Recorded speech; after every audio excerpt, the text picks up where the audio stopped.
Are you ready? Oh, yeah! Strap yourselves in for the Gaming Hub. With your hosts, Tyler. You can't handle the truth! Graham. The force is strong in this way. And Steven. You cannot be serious! Let's get started. Alrighty then. Hello, everybody. Welcome to episode 92 of the Gaming Hub. I'm your host, Tyler, saying thanks so much for joining us. And I'm here with our two co-hosts. Let's start with Graham. Graham, you've had an interesting day. Yes, I have an interesting day. So tell us about that. Okay, I will tell you all about it. I will try to not drag on the story too long don't. Try to get all the details in. But, okay, everyone knows today was the release of a game called God of War. And I'm super excited for this game for a long time. And I've been looking to upgrade for a PS4 Pro. And lo and behold, God of War Edition PS4 Pro came out today. So I pre-ordered this one, I don't know, way back. And today it was being delivered. I was at work and the delivery came, but I was not at home to receive the delivery. So I came home to a card on the door saying, we showed up and nobody was here. You can pick it up at this address after 11 a.m. So I'm like, sweet. I'm going to get ready. I'm going to go get it. I'm going to play it. I'm going to be so happy. So I went and got ready. Then I picked up the card, ready to go at the door. And it said after 11 a.m. on April the 23rd, which is Monday. So my world kind of got crushed right there. So I called them and the lady said, okay, there's a good, well, not a good chance. There's a chance that they might drop it off at the outlet before 8 o'clock when it closes. So I'm like, okay, if I'm waiting outside when they show up, can I get it? And she's like, maybe, like, we don't know. It's possible. So then I'm like, well, I'll just wait and see, because she said there would be a notification if it got dropped off. So I didn't get the notification, and then I checked, and then I had a notification, and it said, it's out for delivery. So I'm like, sweet, I'm going to get it. It's going to come to me. It's out for delivery. So I'm like, well, I'm not going to miss it this time. So I went downstairs. I waited in my vehicle like some crazy person, just stalking vehicles coming by. And I'm like, well, I'm going to give them a call and just to see if they give me some details. So I called, and the gentleman is like, there was some error. Basically, he scanned it to say that it's being brought to the warehouse, not that it's out for delivery. So he's like, so I'm like, well, what if I go to the warehouse? Can I get it? And he's like, actually, they're not going to return to the warehouse until after 8 o'clock, and it'll be closed. And there's no way I can get it. I'm like, no, you got to be kidding me. He's like, yeah, unfortunately, you're going to have to wait till Monday. So then I'm like, I'm calling back. I hung up with him and I called back, and I got this awesome lady, and she looked into it and she had me on hold for probably 20 minutes to half an hour. And she told me that actually it just got delivered at the drop-off point. So she's like, if you can get there for 8 o'clock before it closes, you can have it. So I'm like, I'm in my car now. I'm 10 minutes away. I'm going to go. So I went there and I picked it up and I got it. So yes, I have it. And when someone tells you, no, you can't get it, it's not possible, don't accept that. You call back and you get somebody else. And it just proves determination allowed me to get this console. And I'm so stoked to play this tomorrow, because I don't think I'll be able to play it tonight. So that's my story. I got it. I can't wait. Graham, you're such a liar. My God, dude. Like, I know. So Graham was like, But Graham was like taking point, us along for a ride here all afternoon. He's like, oh, I didn't get it. I'm so mad. I'm so angry. Graham, you will stream this game tomorrow for like 15 hours. That's going to happen now. I am not happy with you, Graham. I'm not happy with you right now. But originally when I told you guys, that was before I called the lady back. All hope was given up, and I was in my car, and I was determined, and I called. So yes. Like, we're worried about you. We're thinking that you're like traversing all over Canada trying to like go to stores and get this. And, because you've been known to do that. Yes. The crazy was almost coming out of me, and I prevailed. So good news, people. All right, that's Good news. awesome. So happy story. We're happy to hear that, Graham. Liar. Anyway. I'm kind of mad. I'm actually more mad that you have it. So before I we had get to play it up because I'm like, I'm gonna surprise them. Surprise them. That's cool. That's really awesome, though. So Yes. before we get to something special you're going to do with that tomorrow, I want to introduce our other co-host. So Dilly, Steven, how are you? Well, I'm doing great. Unlike Graham, I bought my PS4 console from a brick and mortar store, so I didn't have to worry You about can rub it all delivery in now. issues. It's okay. And Rub so it was funny though. I have a funny little anecdote about what happened, and so I had class last night, and so I went to class, and I had my 2 math classes, and my last math class ended about 7:20, and so I went to GameStop to get the final receipt, so I could pick it up at 9:00. And then I went and got some food and went home. And then I went back at 9. And I walk in the door and I'm just like standing there for 3 seconds. And I hear, is that Steven? And like it clicked, but it didn't, like whose voice it was. And I look, and lo and behold, right there is my professor from the last math class I had that got out 2 hours earlier in the line to pick up the PS4 or to pick up God of War. And she also happened to be getting the God of War PS4 Pro, which I thought was just kind of funny. Really? But yeah, it was weird seeing my my professor at the GameStop I shop at. And mind you, my GameStop that I shop at is not like close to the school. It's not far. It's like 20 minutes away. But it was just really funny that I saw her at the store after I just saw her in class to pick up God of War. It was a funny little thing.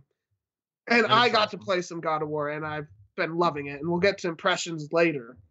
But Tyler, how have you been? I've been pretty good.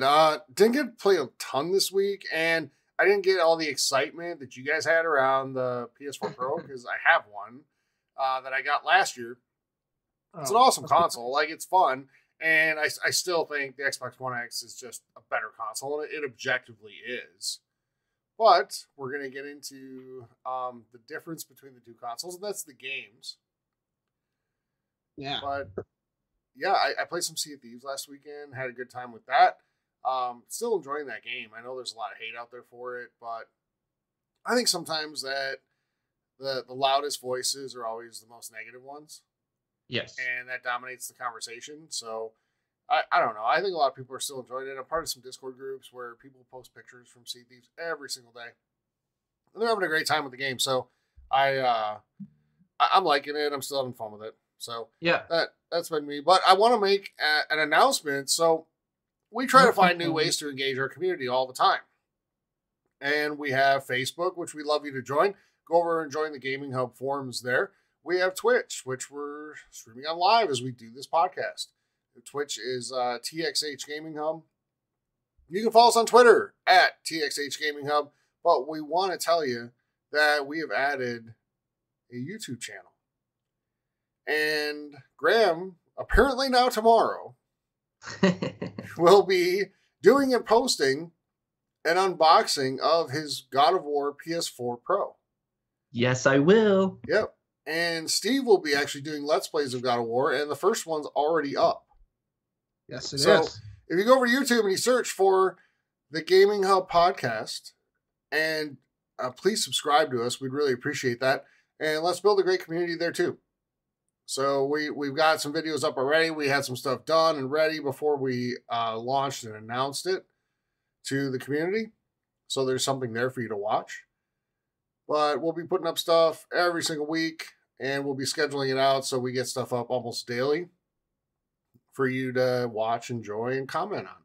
So we'd appreciate it if you head over there, the Gaming Hub podcast on YouTube, and hit subscribe. We'd really appreciate that. So with that, gentlemen, and by gentlemen I mean Steve and the liar Graham.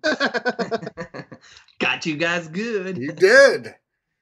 Let's jump into news. So today we're going to be focused on some of the smaller games out there, and we're going to start with this little startup game that we heard is okay called Call of Duty.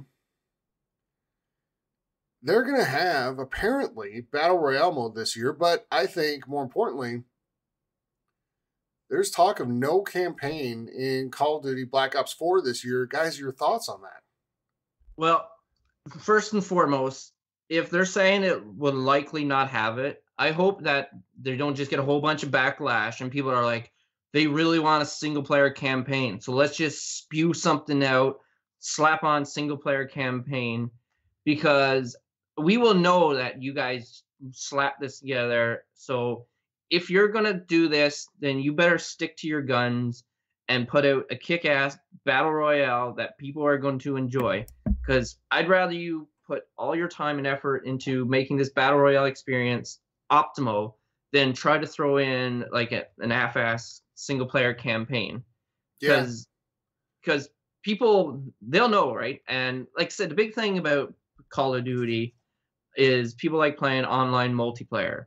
So I don't think this will crush them by no means. And the fact that they're going to offer something like Battle Royale, and I don't know if they're going to do that kind of like a campaign style Battle Royale. We don't really know the details. But I would say, yeah, if you're going to do it, go all in. Don't try to throw in a campaign just for filler. Okay, so fair enough. And this topic has caused a lot of chatter in our community this week. And for example, Storm Chaser sent us a message and asked, what do you think about Black Ops 4 not having campaign and possibly having Battle Royale? So, Graham, we kind of heard your thoughts on that. Steve, what do you think? Yeah, I don't really care that it's not going to have a single-player campaign, but I will care if they offer a campaign as like DLC and try to charge me $15 for it. Because, there's no way in hell I'd pay for it in the first place, but that would just be ridiculous. Because I know a few episodes ago, Tyler, we had talked about the thought process that maybe Call of Duty would go to a model where you pay like $45 for the multiplayer only, and then if you want the campaign, you pay like an extra $20 or something like that. I can't remember the exact specifics of that, but it seems to me that they're going the route of, we're going to charge you $60 for multiplayer only, and then we might give you a campaign later as DLC. Now, that's not confirmed, and that is just my opinion, but I don't see why they wouldn't do that. Yeah. And I could totally see them doing that. So I could too. Because I don't really care though. I haven't finished a Call of Duty campaign since Modern Warfare 3, I think, was the last one I finished. They're just not that good. So like 2 hours in, I'm like, I'd rather play multiplayer. So I'll tell you this, I'm gonna be the dissenting opinion here. I play the Call of Duty campaigns pretty regularly. I even finished the Ghosts campaign. Well, I like that one, though. Yeah, but that was because, then you've played one since Modern Warfare 3. I didn't finish it, though, okay. Tyler. Come on. Okay. You don't finish, anything. Yeah. That's right. I don't finish much. That campaign was not good in an objective sense, but I'm a dog person, and Riley's awesome. So, I cared more about the dog than I did about any of the characters, the human characters in the story. The story was pretty poorly put together. Call of Duty campaigns are basically Michael Bay movies that you play rather than watch. But basically. Yeah. I actually very much enjoyed the World War II campaign. I had a good time with it. But that said, I finished the one with Kevin Spacey. It was fine. It wasn't mind-blowing or anything, but it was okay. But it's a hell of a lot better than what Battlefield put out as a kind of campaign last time for Battlefield 1. And speaking of Battlefield, they're supposedly developing Battle Royale as well. So, let me ask this. Do you think Battle Royale is a fad, or do you think it's going to catch on?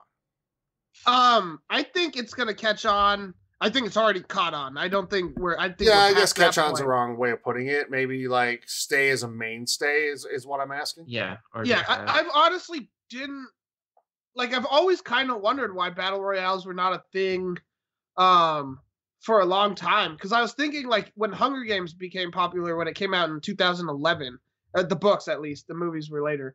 I was like, the Hunger Games would make a pretty fun multiplayer game. And I really think it was just the technology that was holding it back. And then PUBG, just for you, Graham, because you're a liar, came out, and then Fortnite came out like pretty much right on its heels.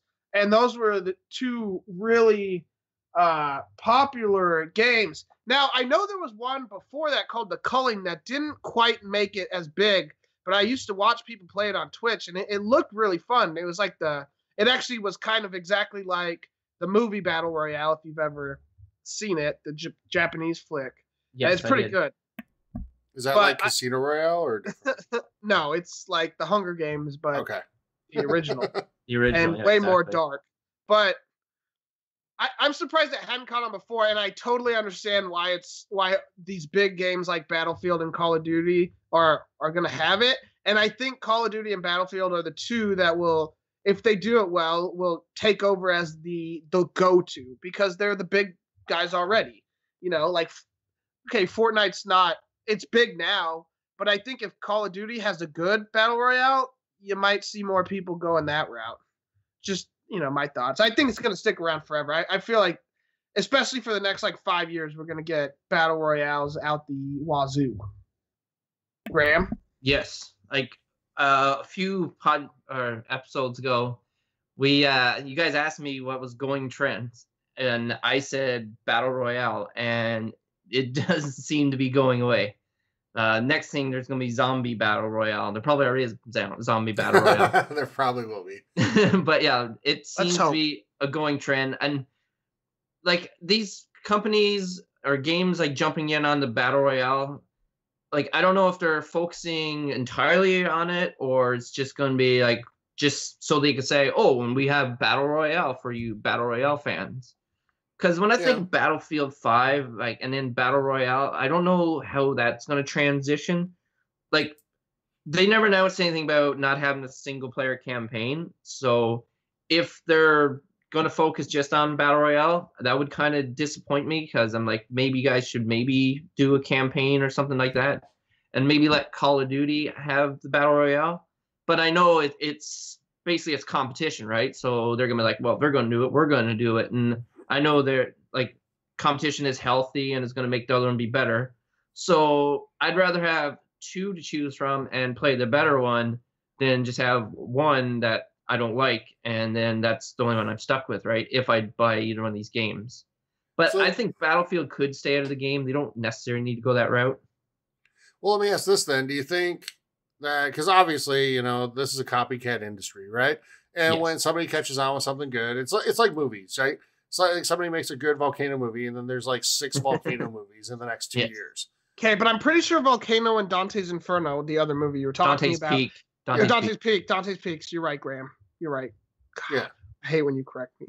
Or I think those came out at the same, like really similar time. Like The Prestige and The Illusionist were like within like 2 weeks. That's true. Olympus Has Fallen and White House Down were pretty close to the same time. Well, then let me say superhero. Yes, that I agree with. In fact, I just watched Justice League, and oh my gosh, it's like the Avengers, but 6 years later. Yeah. So you liked it? I did like it, but I understand its issues, and I didn't say it was a good movie. I just enjoyed it. Well, that's totally fine. Sometimes there's movies that you know aren't great, but you just enjoy them. Yes. Yeah. Like the movie Kick-Ass was like that for me. Oh, but I thought that was a decent movie, though. Like, I didn't think it's not bad. It's not bad. I'm just saying it's not great, right? And also the A-Team, the movie The A-Team. That's like guilty pleasure movie of mine. The new one, like the one with Liam. I love that movie. Like, it's not good. That stupid tank scene, though. Yes, it's not good, but it's fun. It is so fun, man. I kind of want to watch that tonight. I haven't seen that in forever. I love that movie. But anyway, like, it's a copycat industry. But do you think, because we just saw Radical Heights get released, at least an early release, right? It's not a final game. But now we've got 3 out there. You've got Fortnite, which has taken kind of the lead. Mm-hmm. Yeah. And then you got PUBG. And now you have Radical Heights. And now you're going to get the behemoths coming in. Yes. Yeah. So do you think it's going to hurt games like Fortnite? Because guys like Ninja on Twitch have like blown up because of that. And not that they weren't big before, they were. But they've blown up because of that. What do you think? I'll go first here, Graham, if you don't mind. Go ahead. Yep, go ahead. I don't think they care. I think they're making a shit ton of money right now. So, they're going to cash in when Battlefield and Call of Duty come out. And who cares? Because they're going to, like I said, have a lot of money. And I think people are still going to go back. Because I think Battle Royales are going to be like the side gig instead of the main thing. So like Call of Duty and Battlefield will still have the multiplayer as the focus. And now instead of a campaign, which was always like the side thing, now it'll be the Battle Royale mode.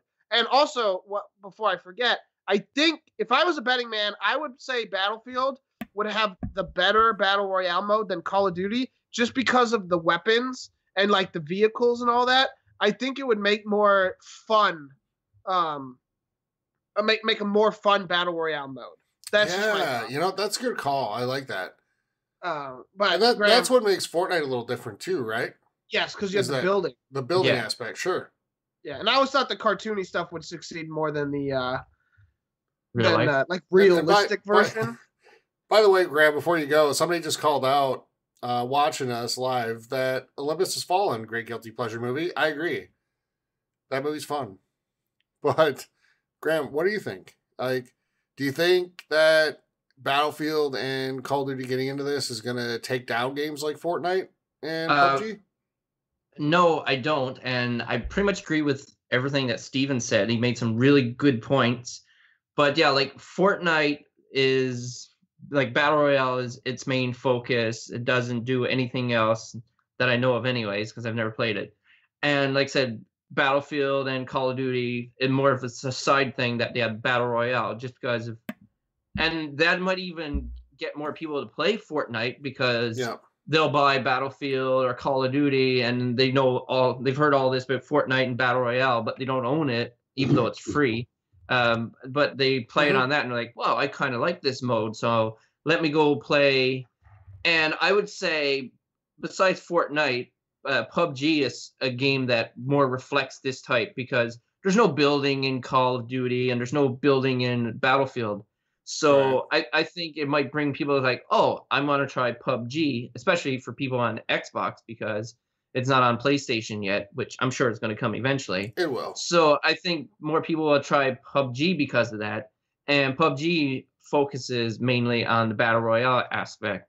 So I don't think they'll take it over or take away from it. They might even like bring more people into the Battle Royale and then they'll research. And even that other game that you just said, because that's basically ATVs and Battle Royale. So that might take off really well. I'm actually curious to see how that game does and stuff like that. And do we know if it's going to be free or if it's a paid game?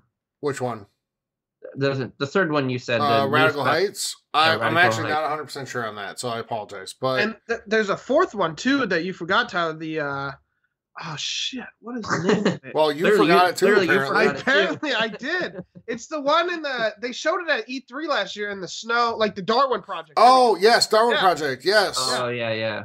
That is also a Battle Royale-esque game. I don't think it's as big. I think it's... Yeah, it's kind of like an Overwatch style game, right? Yeah, or like I think it's like a 10-person free-for-all as opposed to like a... And see, speaking of Overwatch, so like, was Overwatch going to do a Battle Royale? Is, another game I just had, Titanfall. Would Titanfall do a Battle Royale? Like Titanfall would be interesting. I don't know if that would make a very good Battle Royale, though. Like, imagine a 64-person, like... Oh, my God, yeah. Oh, that would be crazy. That would bring me right back to that series, and I love Titanfall. Titanfall 3. Yeah. You'll see it. Yeah. So, it certainly doesn't hurt games like Fortnite that they're free. They're free to play. Yeah. Right? But, come on. Fortnite has made $20 or $25 million. It's one of those two on mobile since they launched on mobile. Yeah. And they've made a shit ton of money off of the loot crates or whatever they have. Yeah. And I'll give them massive credit. They did loot crates right. It's like you want to support them, so you buy it, as opposed to like feeling like you need to buy them to be a bit more competitive at the game. Looking at you, Star Wars. But they have Ewoks now. Oh yeah, because that's gonna get me back. I forgot that I even owned it. I forgot that it was a game until I saw the backwards compatibility releases and I saw Star Wars Battlefront 2, like the real one. Oh man, Yeah. if they offer like servers in that game, Oh, man. I will never. I don't care about the graphics. I will. Yeah. I'd much rather play the OG Xbox version of Battlefront 2 online than the new one. Well, because it's better. Well, Which that is is true. Embarrassing that, well over a decade later, like 15 years later, they can't make a better game. Had a better campaign too, or whatever you want to It call it. did. I enjoyed it. I remember playing it. It's all right. Yeah. Anything else on the Battle Royale aspect, guys? Nope. No? I hope you're not sick of it because they're gonna be coming for a while. It's the new zombie mode. It is. It's the new zombies. And Graham is going to be super happy because I know eventually there's going to be a game that has zombies in the map along with other human-controlled players. Yeah. Yep. And that's going to be Graham's favorite game. It'll be Graham's dream. I can't wait. Can I have it now, please? So, all right, let's move on to another game that came out today. God of War, and this game's getting awesome freaking reviews. Yes. And by awesome, I don't mean 9. By awesome, I mean multiple 10 out of 10s. Yes. So, Steve, you've had a chance to play it a little bit, and I want just kind of give us a brief rundown. Obviously, no spoilers, but yeah.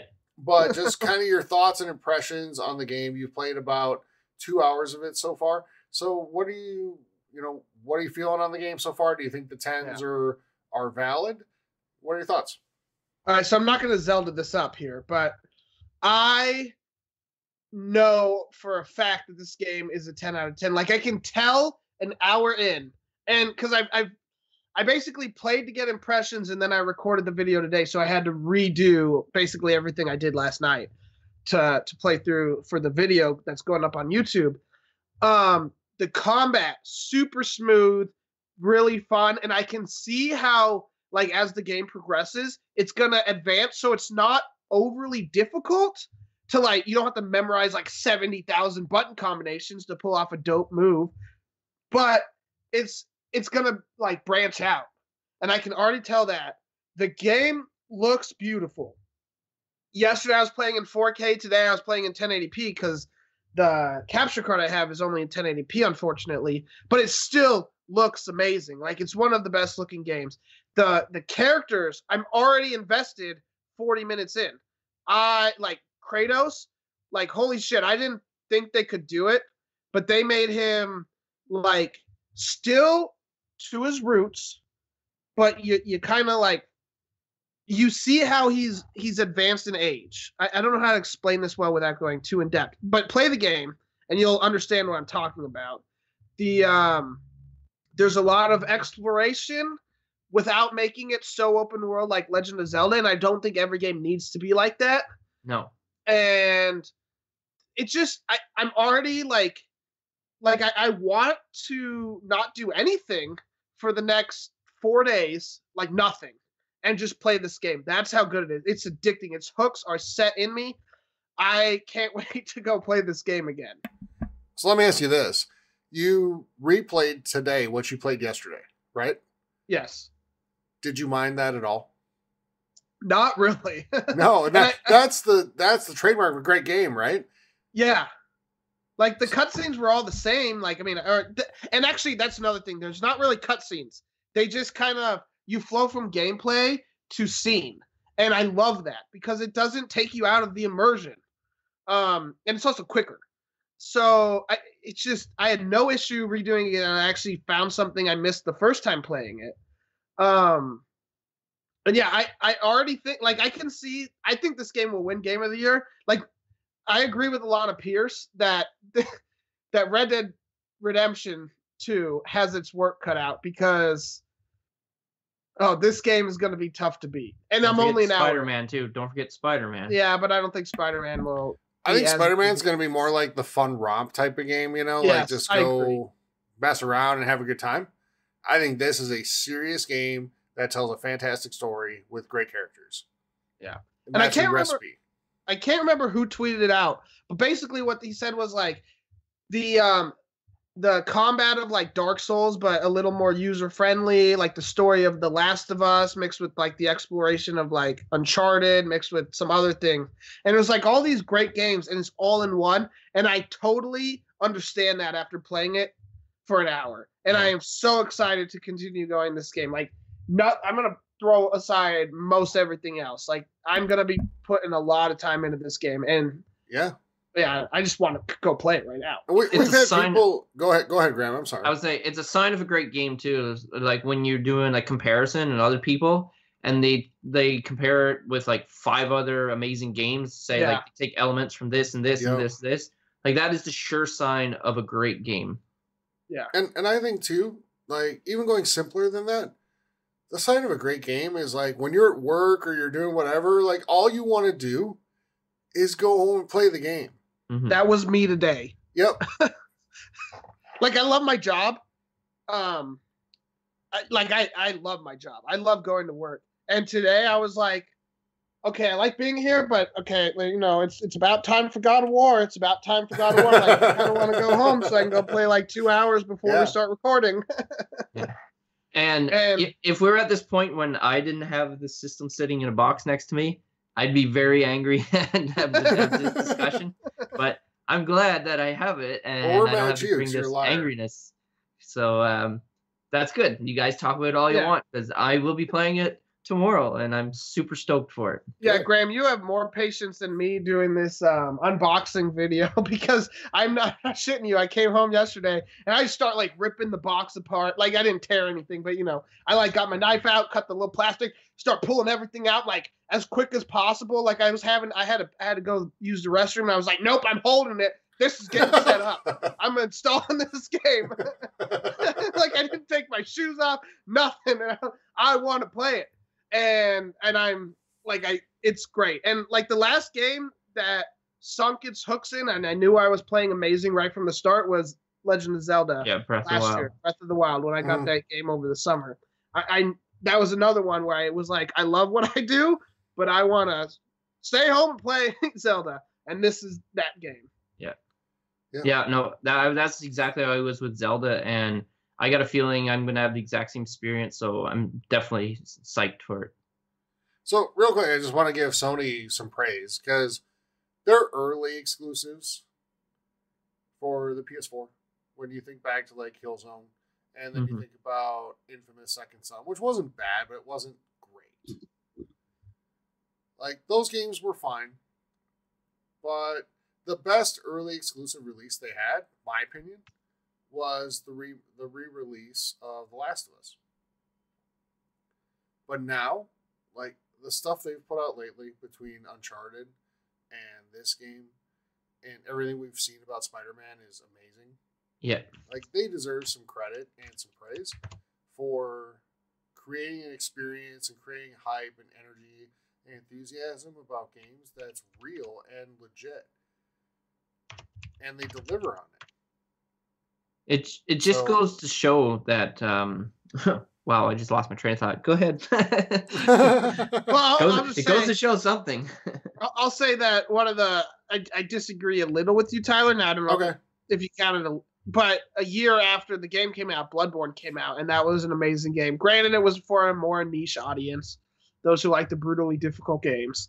Yeah. But Bloodborne is a game that I know tons of people loved, and people that even didn't like the Dark Souls series loved that game. Sure. No, you're right. But there was a time in this generation, current generation, where when it came to exclusives, Xbox dominated that conversation. Yes. But that is not the case anymore. Nope, hasn't been for the last 2 years. I remember my train of thought now. I was going to say, so just like with Xbox, we're talking about, there's no exclusives and stuff like that. Then just be patient and wait. And because PlayStation did it, right? Now they have all these amazing exclusives. So everyone's like, I forgive you. You got great exclusives. Right. So I'm thinking this is going to happen with Xbox too. Because we are selfish. We want great games after great games and this and this and this. So be patient. And with patience comes great comes great games. Well, Well, Graham, that's a you know why PS4 game there, Graham. Yeah. You were quoting. Yeah, Well- yeah.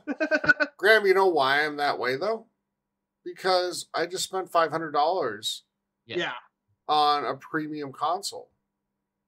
No, I agree, Tyler. It's ridiculous. Like, I don't think we're selfish for wanting amazing games on the console. Yeah. Like, I've been with Xbox since.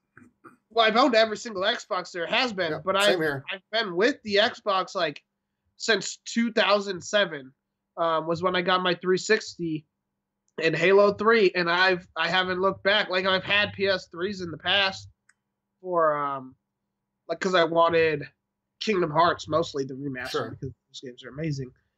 But like, I need some exclusive amazing games, and like I've mentioned many times, an RPG here or there wouldn't hurt.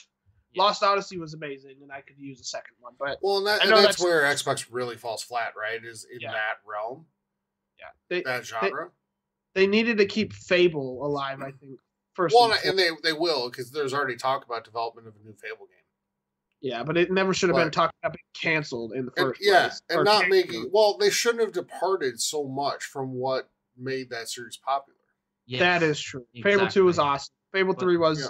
was good, not as good. Yeah, but Fable like 2 Fable Legends was a totally different kind of game. yeah. Yes. But It was a I completely different game set in that world, and that didn't resonate with fans. And I don't blame them. No. As soon as I I- saw it, I was completely let down too, because I Yeah. thoroughly enjoyed the second two. Because I didn't finish the first one, so I really can't speak volumes for it. But the fact that the other two games came from it, then it's got to be a great game. And when I saw that they completely changed their whole like plans and like their blueprints for it, I was disappointed. Like, if they still released that, but still had like Fable 4 in the works, or Fable 4 came out alongside it or whatever, then that would have been fine. But you made it a free online and you completely changed the format. That didn't bode well. Well, let me ask this. So we all agree we love Xbox, right? Excuse me. What was the last game Xbox released that had a lot of hype around it that delivered? That's a tough question. Halo 5. Yeah. Forza No, Horizon 3. That didn't deliver because everybody just completely hated on the campaign. Then Forza Horizon. Yeah, but yeah, I guess. Rise of the Tomb Raider, if you want to do a timed exclusive. Yeah, but that game sold terribly.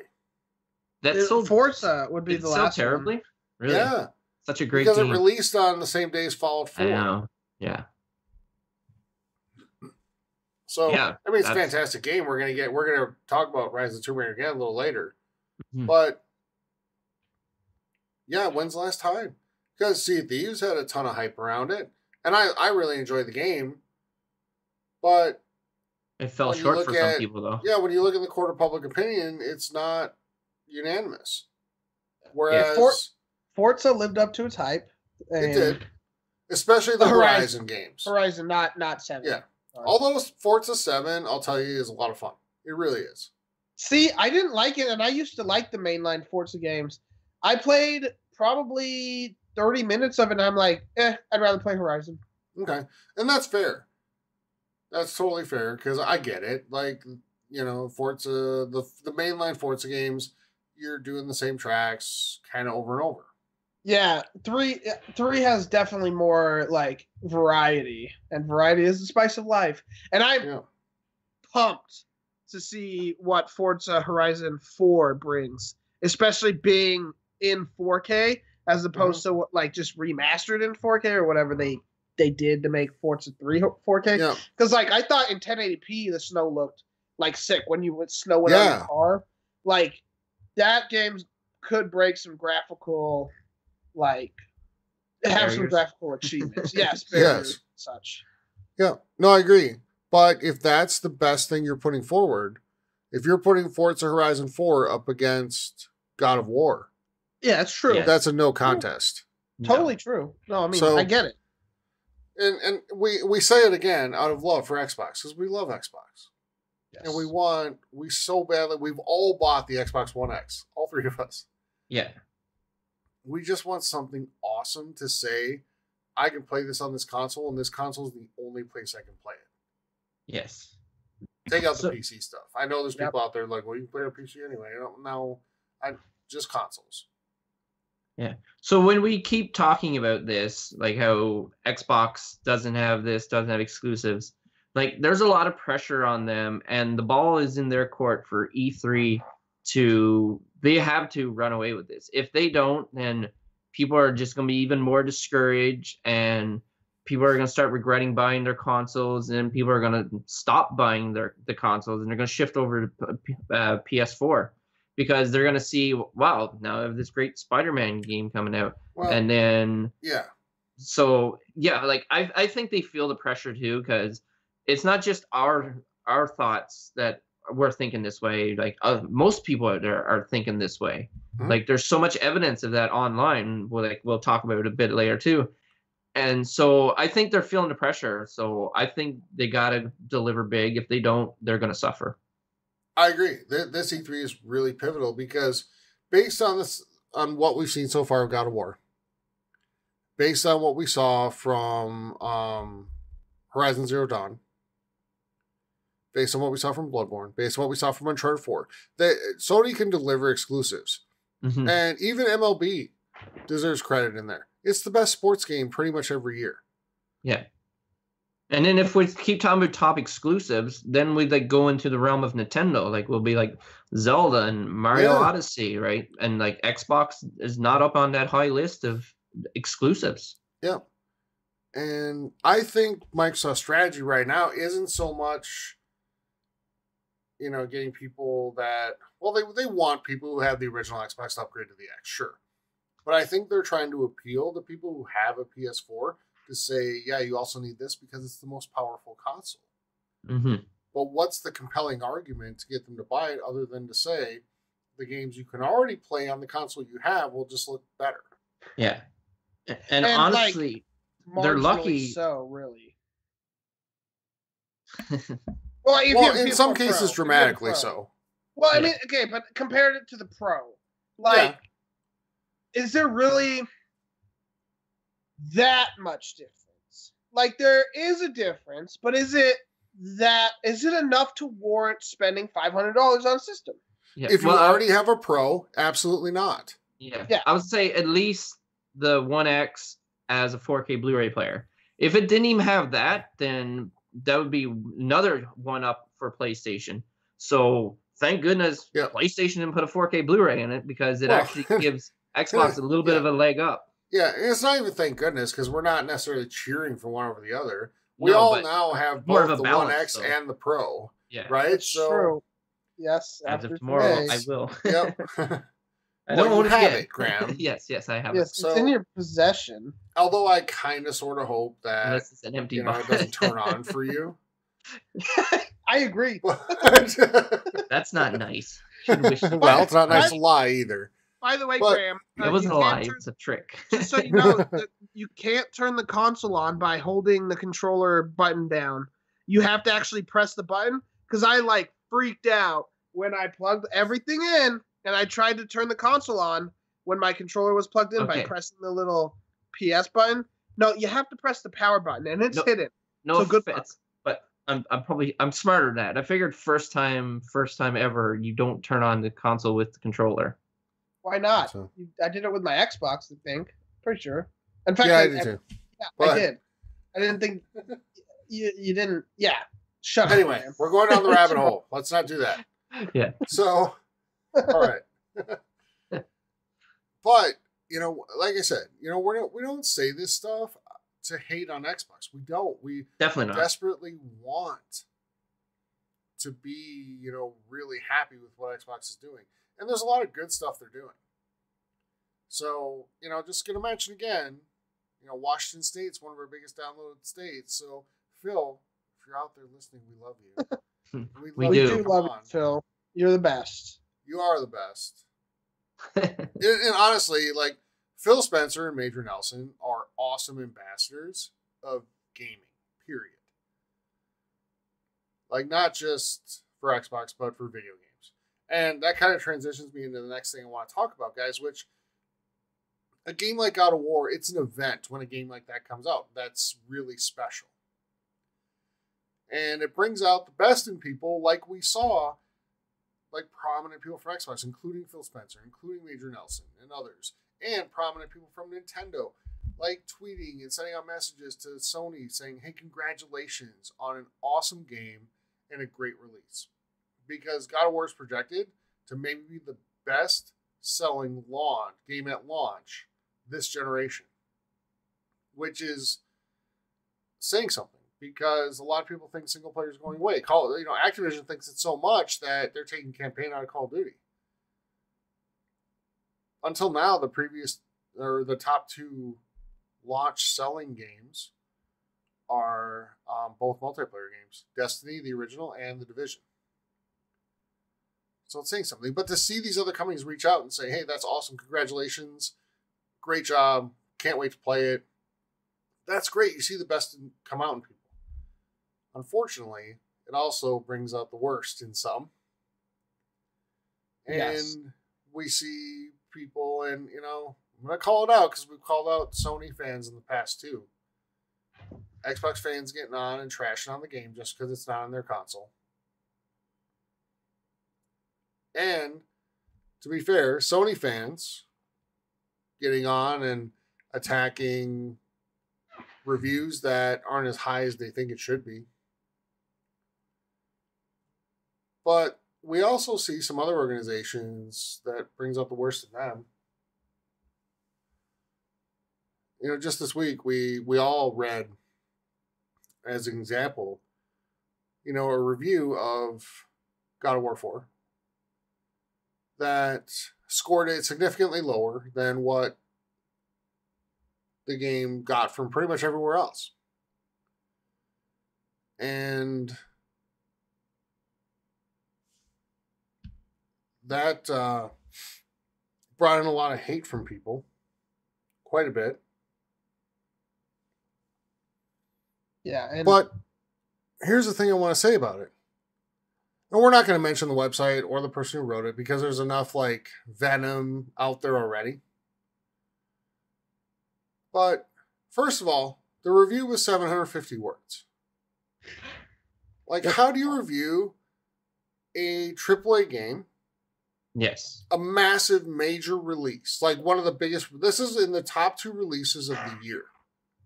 God of War and Red Dead Redemption 2 are, in my opinion, the 2 biggest releases of 2018. How do you honestly sum up that game in 750 words? And we're talking about this, full disclosure.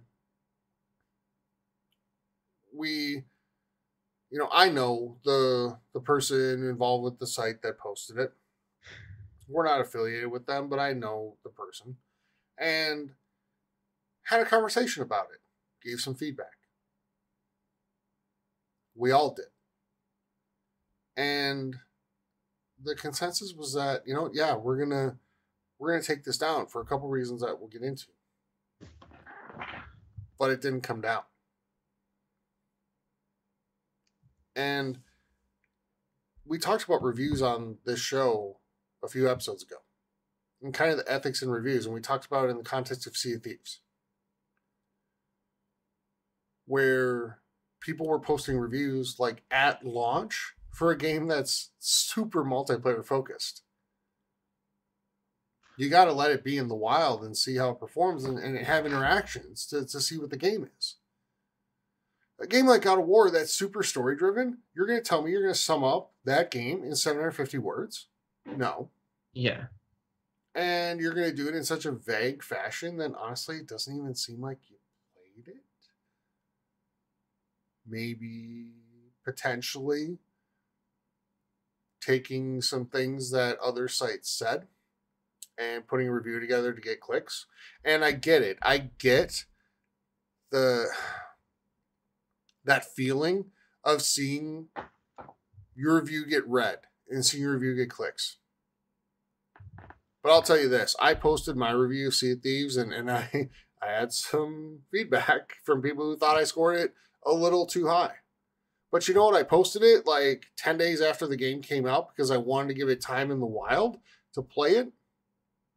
And my review was 2,200 words, I think, and I could speak to things in the game, specific things in the game. And this one didn't have that. And I get the want to just drive clicks and drive views and drive traffic. But this is the stuff that makes people not have trust for video game journalism. And I've talked long enough, so I want to turn it over to you. Steve, I want to throw it to you, and you tell me what you think about this. And again, I don't want this to be an attack session on a specific thing, but in general, what are your thoughts? You read it, you saw it.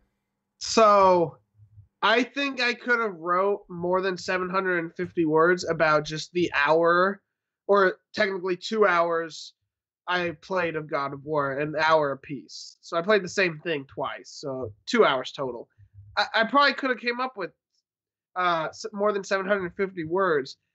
It was definitely impressions. It was like if you took my impressions from earlier and just expanded it a little bit. Just wrote some more words down, but didn't go in depth in anything. You just explained 20 different things, and then boom, this happens. Review done. Yeah, it was definitely a clickbait type article. The irony is, well, I mean, not to toot my own horn here, but my Kingdom Come Deliverance got more clicks than that review. But the comments, especially on N4G, were not very nice. Though I didn't see anything that was overtly crossing the line. They were all well within the realm of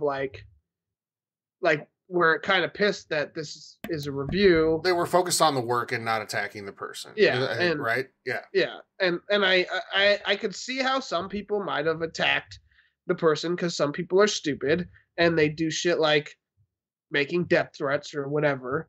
But overall, I think the criticism I've seen of that article is well justified. And yes, it is one of the reasons that video game journalism is not taken seriously, because people just want to make stupid, or they just want the clicks, and they just want and this is the things people point to. I think there was another incident that happened from a major news outlet from video game journalism that is also a reason it's not quite taken seriously, in the same way that whatever, CNN, Fox, I don't want to get into political debate here, but those two are honestly a little more journalistic and taken more seriously than I don't know, IGN, GameStop, Polygon, Kotaku. And one of them tweeted out a meme or picture or video or whatever you want to call it, and it was a comparison video, as they do, but instead of comparing it the PS4 versus PS4 Pro, here's how it looks, it was PS4 versus Xbox. And yes, I can laugh, and I like my Xbox. I can laugh, and it was kind of funny. But should IGN be posting that? Sorry, just called them out. No, they shouldn't. And there was some great. So let's just to give specifics so people understand what you're talking about, because I saw it too. Yes. They posted, here's God of War on the PS4 Pro, yeah, and they showed the image, and then here's God of War on the Xbox One, and it's just a black screen. Yeah. Yeah. And that's embarrassing. Sure. That's embarrassing for, honestly, the biggest video game journalism site and company in the industry. Yeah. And who was it? Destin McGarry and Ryan McCaffrey posted a tweet, apologized for it 4 hours after it was on. I don't think they saw it, and someone brought it to their attention. It's just, if you're gonna, I get the mindset of, yes, it's kind of funny. If we can't laugh at ourselves, then what are we really? But you're the video game journalist. You're the top dog, because Tyler said, they're the biggest company. When I think video game journalism, I think IGN over anyone else. And you're posting that, that makes you look unprofessional, and you can't take it seriously. And if I was Xbox, the Phil Spencer or the what's his face, Mike Ybarra. Yeah, or any of them.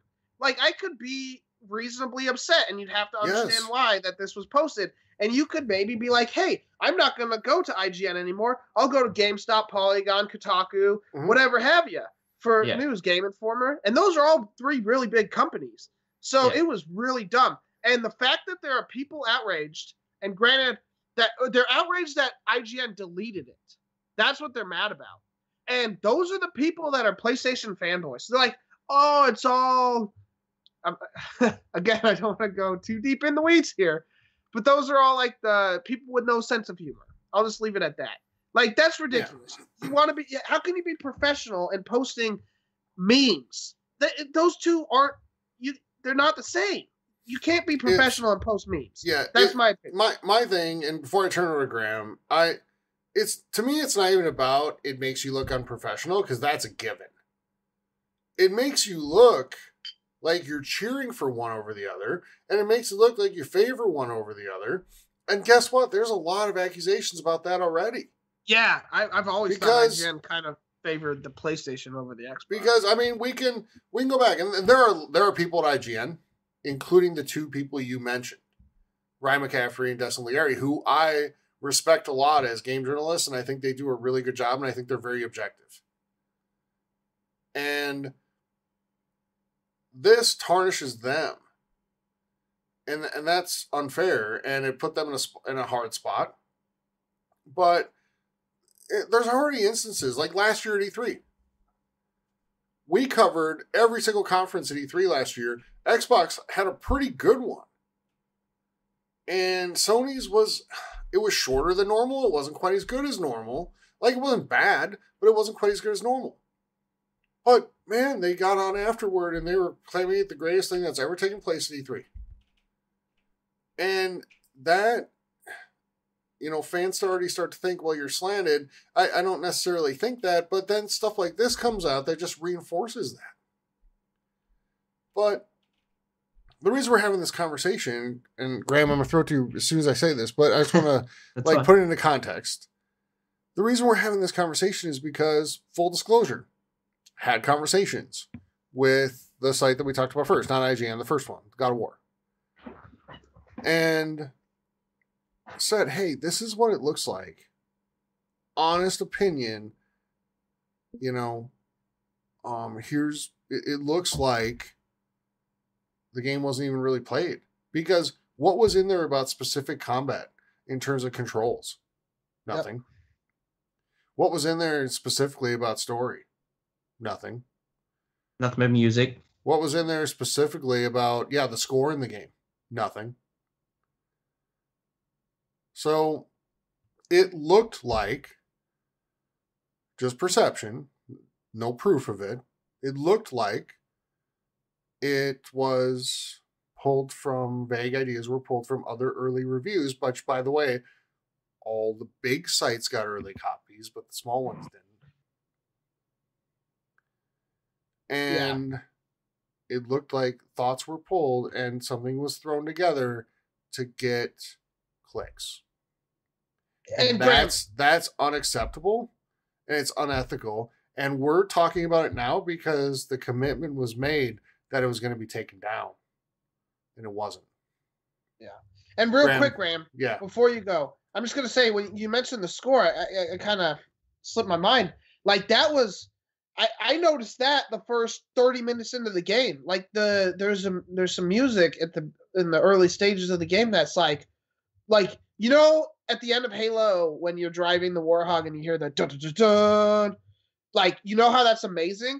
That's what the score felt like in God of War at the beginning. So I'm super excited to see the music, and that is something I would, or to hear it, Sorry.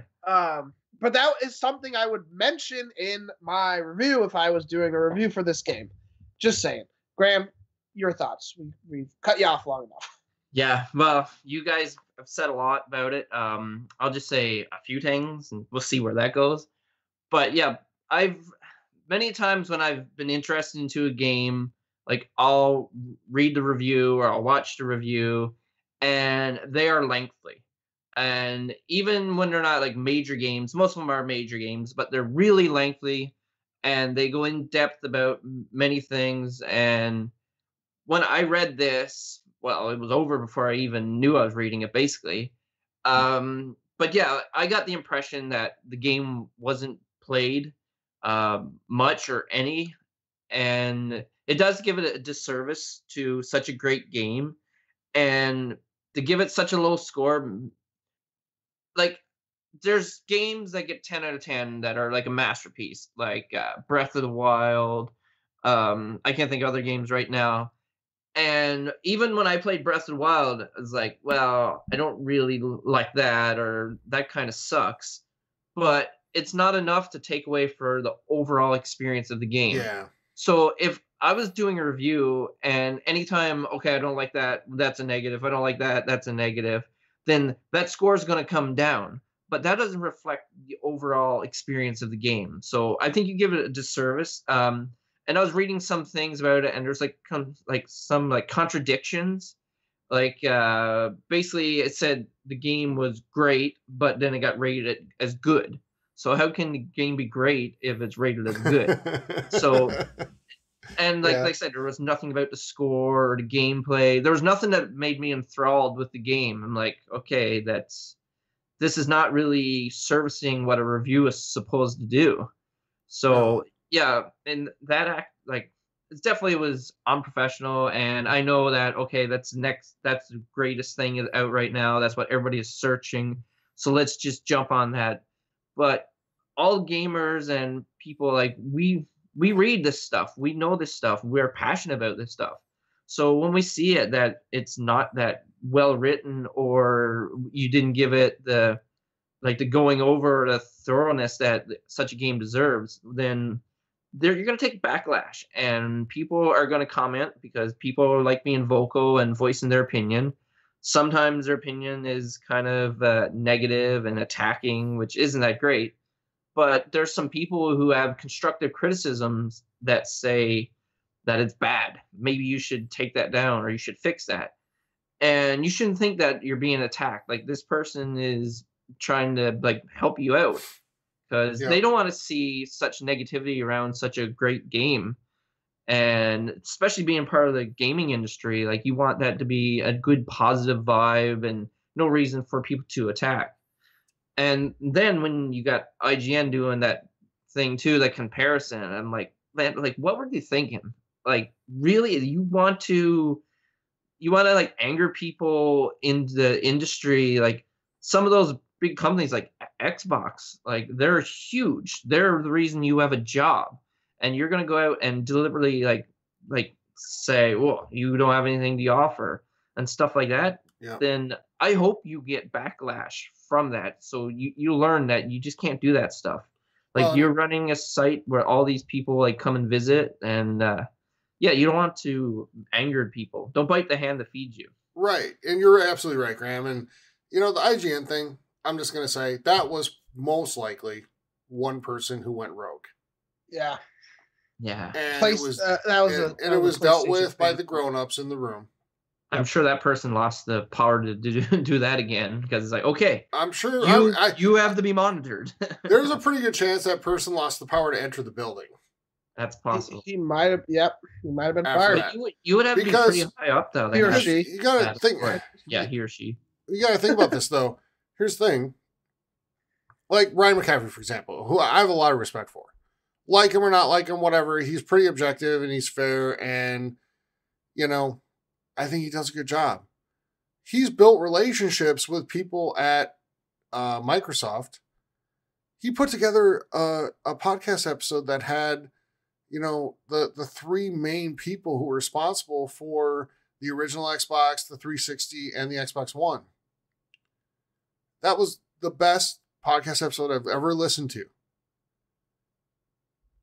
You can damage those relationships with stuff like this. Yes, yeah. And those relationships are viable for your job. Yeah. It helps him excel at what he does. I wish we had that kind of access. Again, Phil, if you're listening. We won't do it. You can try or Major Nelson. Or Major Nelson, yeah. We love you too. But the people that Go ahead. The people that like complain about them taking it down are just stupid. No, taking like, it down is the right thing. They're dumb because they needed to take it down because they don't want to hurt their relationship with Xbox. Granted, I mean, like I see kind of the opposite side, but I don't think it has as much water to hold for the argument. So, and I get it. Like so on Twitter, if a person tweets something stupid, right, and then they immediately take it down, like that's deserving maybe some criticism. Stand by what you said. But the one person who probably went rogue here, is that really the view of IGN? No. So taking it down is the right move. Because it's not about the one person, it's about the company. Yeah. And we can get into the conversation about judgment and hiring, which apparently there is some. There's some issues there. But that's a different conversation. But back to the original. Like, you can't just chase clicks and chase traffic because you've got... Here's the thing. So I'll put it this way. This conversation could burn a bridge. Yeah. It could. I don't want it to. I hope it doesn't. And that's why we're not mentioning any names or websites or anything here. Okay? But to us, the integrity of it is more important. I agree. Yes. Ethics are important. Yeah. And I would not be I'd be doing a disservice to the ethical whatever if I didn't use if we didn't use this platform to call out shit that even our friends are doing or people we might have relationships are doing for doing stupid shit. Okay? Like, again, we're trying to not be dicks and mention who they are, but like we would be doing a disservice if we didn't mention that this was happening and call them out for it. Because they could get pissed. We'd be hypocrites. Yeah. If we didn't mention it when it was people we knew. Yep. And I think it's more important to mention it when it's people you know. Yeah. And that's what we for did. Sure.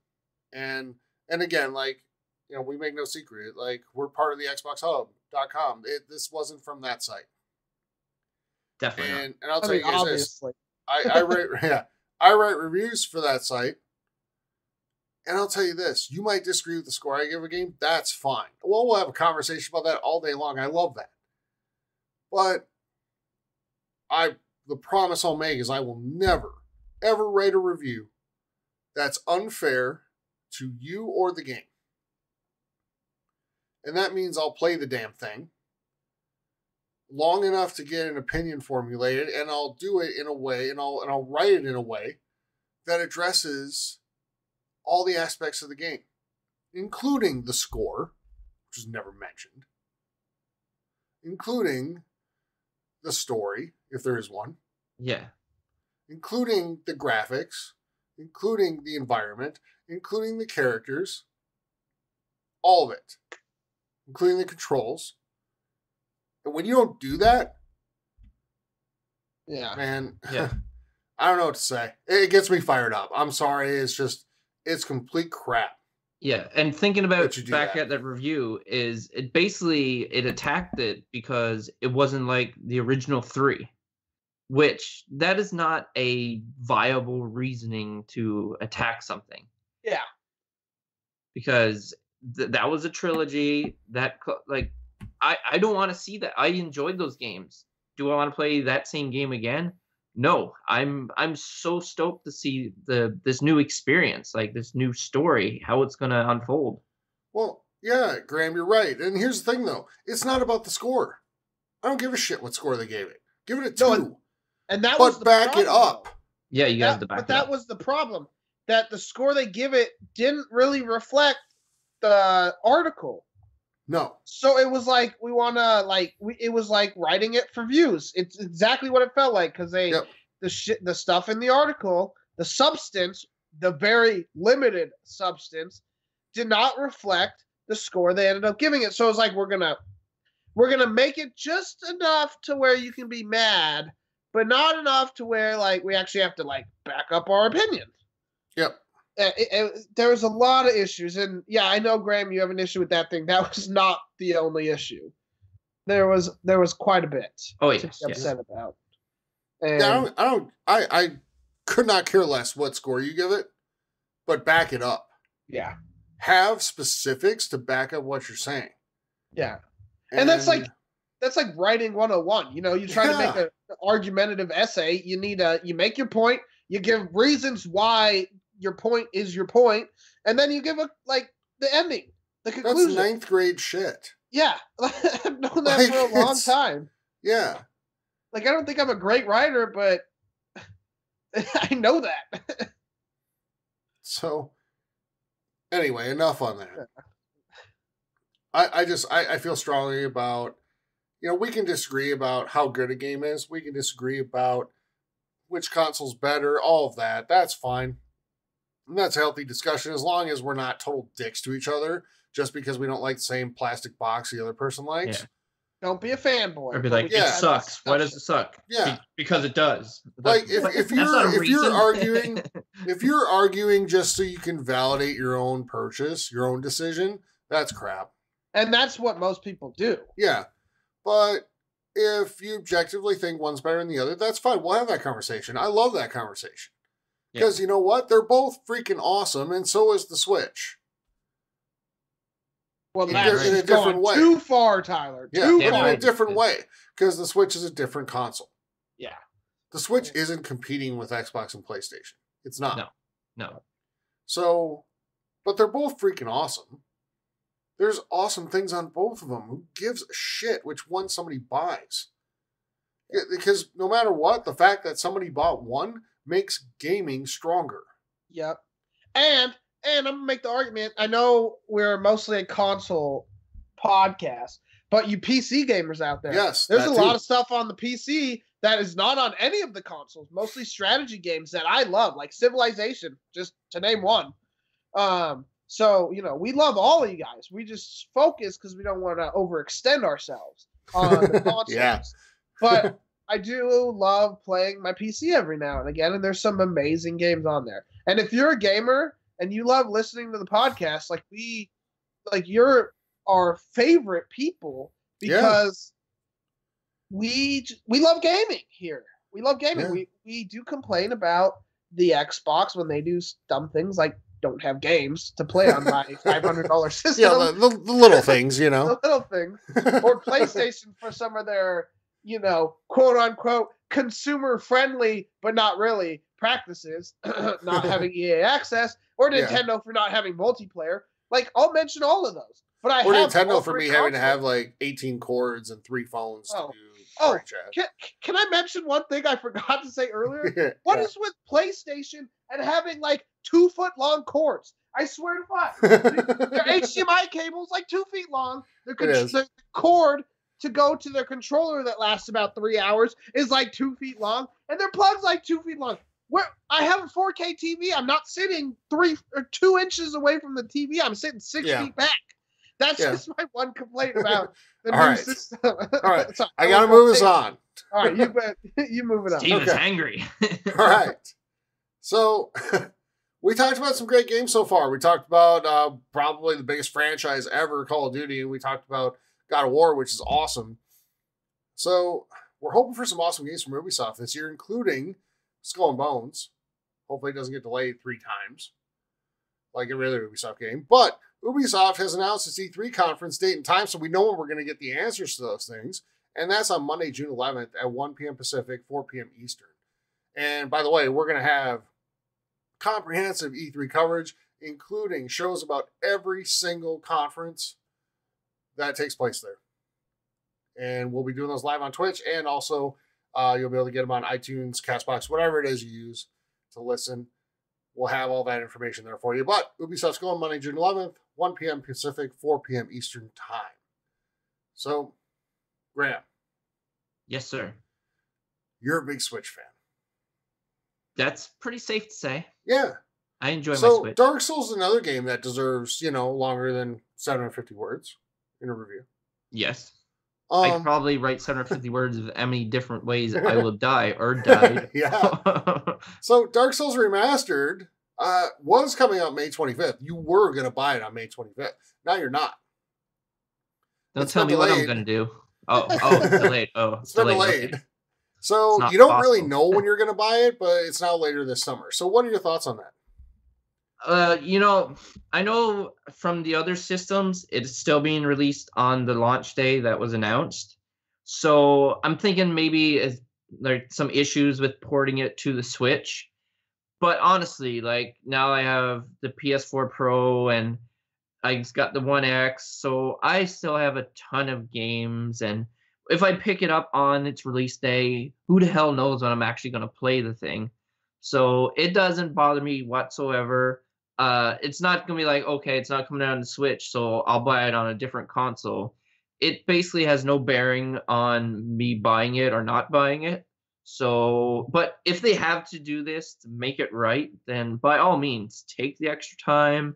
I've got other things that occupy my time. I know there's other people probably were more looking forward to it, but don't tell me you ain't got something else you can play to tie you over then. Because if you say that, I say you lying.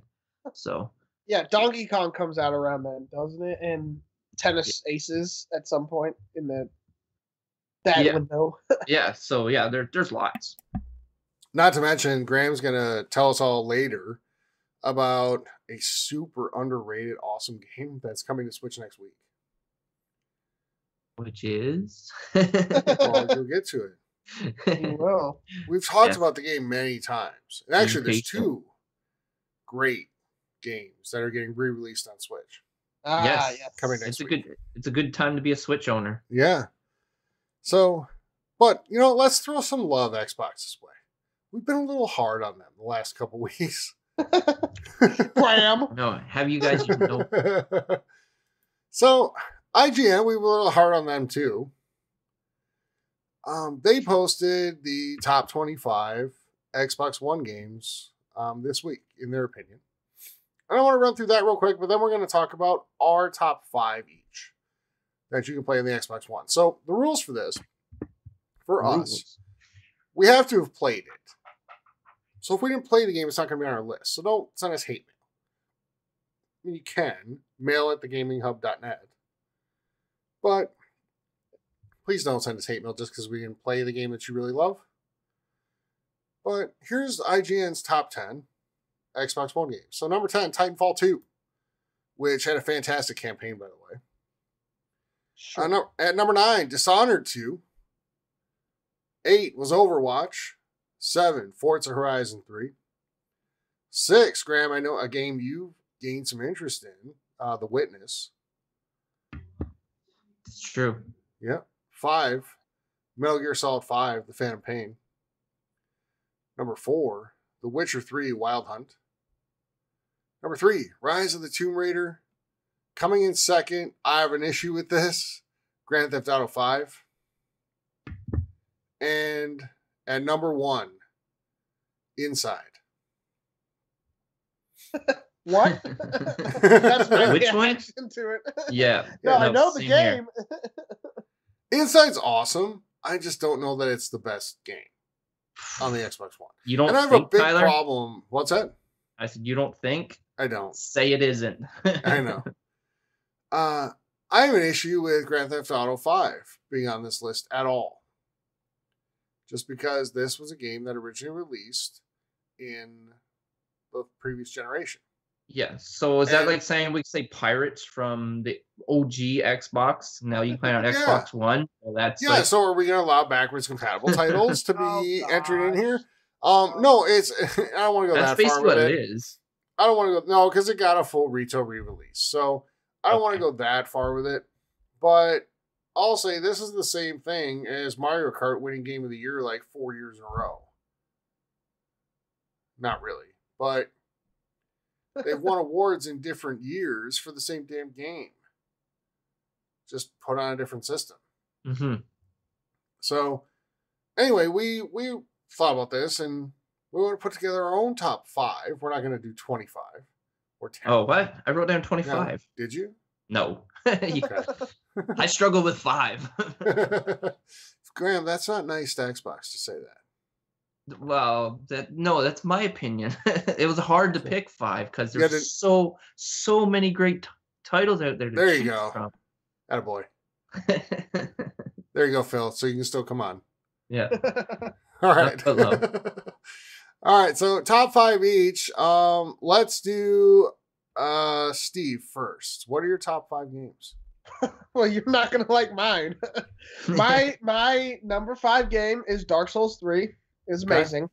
Number 4, Ori and the Blind Forest. Also amazing. Okay. By the way, also released on the 360. The definitive edition was released on the Xbox. Just saying. Number 3, Sunset Overdrive. I loved it. Really think Xbox made a mistake not renewing it and letting them go make Spider-Man. Number 2, The Witcher 3. There's not much to say about this game that hasn't already been said a million times. And number 1 is Tyler's favorite game, Grand Theft Auto 5. It's the best game on the Xbox. I love the game. I just don't think it's an Xbox One release. It's an Xbox 360 and PS3 release. It didn't ask for a release. It just said top games on the Xbox One. I know. It's getting Pacific now. And not backwards compatible either, because that's not released on the Xbox One. True. Whereas this was released on the Xbox One. Okay. That's where I go with it. All right, that's fair. Well, then could we say that? Well, probably not anymore. But could we say that?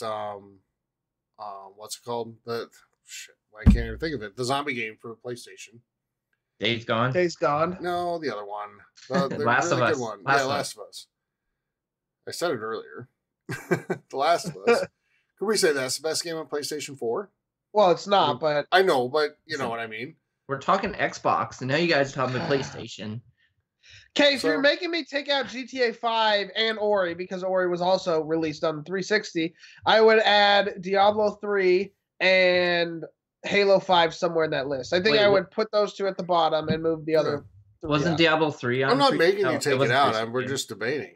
It's fine. Actually, Diablo 3 may have been released on the 360. I remember seeing it in a 360 case. Because, Ori I won't make you, because Ori was released. Why is it so hard to pick 5? So, Steve, Ori was like released when the Xbox One was already out. It wasn't re-released on the Xbox One.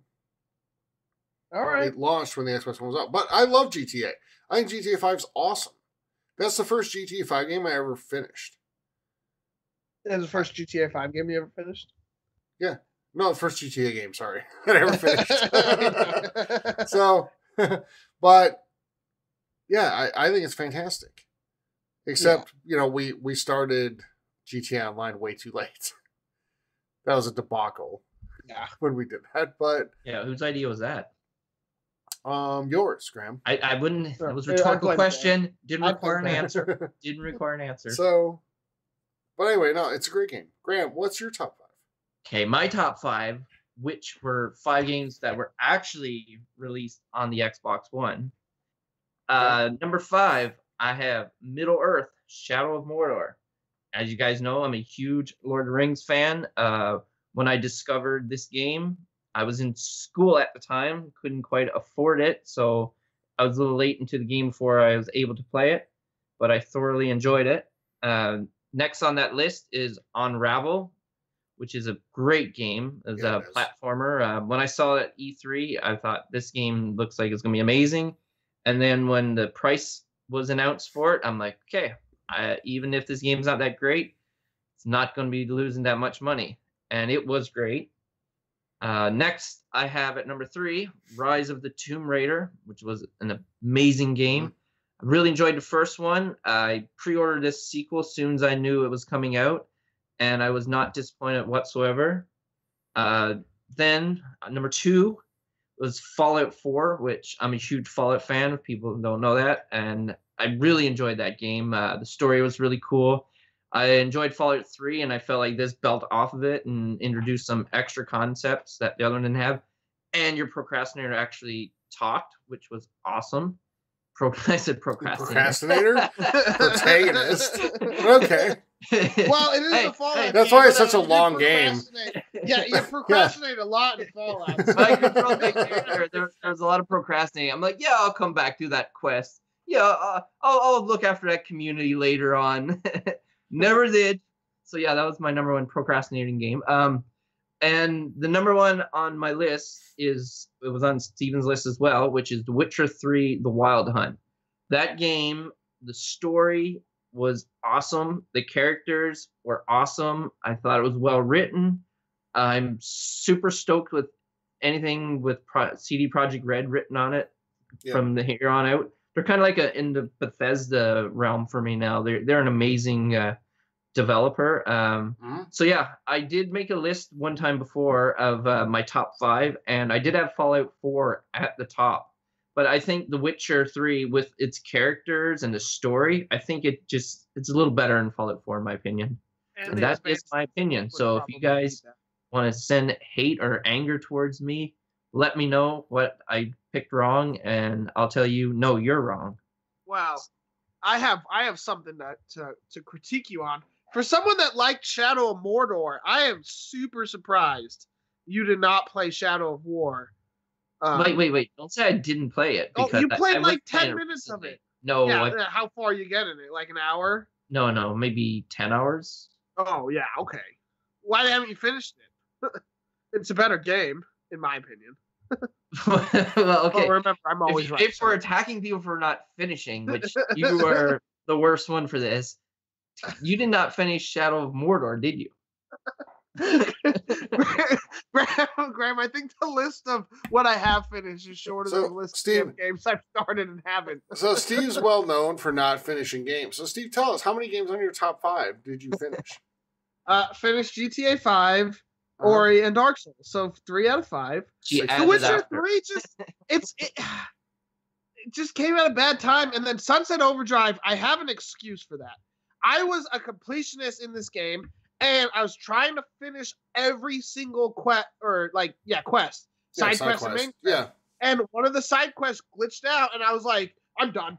Like, that's how mad I was that it glitched out, because I was in love with the game, and the fact that I couldn't finish the stupid quest made me like, nope, not doing it anymore. Not doing it anymore. I want to complete the game at 99%. Nope, not going to finish it at all. Stupid, but that's what happened. Well, at least you handled it with maturity and poise. I am want to. Yes. Yeah. Yeah, Tyler, let's hear your top 5. So my top 5, before I say my top 5, again, mail at thegaminghub.net. If you have a different top 5, different games in mind, also let us know on Facebook, the Gaming Hub forums, on Twitter at TXH Gaming Hub. And when you're in any of those, you can find our Discord as well, or in the show notes. If you're listening on iTunes, CastBox, or anywhere else, look in the show notes. You can get our link to Discord, join the community there. Let us know what your top 5 games are. Mine, number 5, Ori and the Blind Forest. I thought it was fantastic. Visually, I think it's one of the best games in the current gen.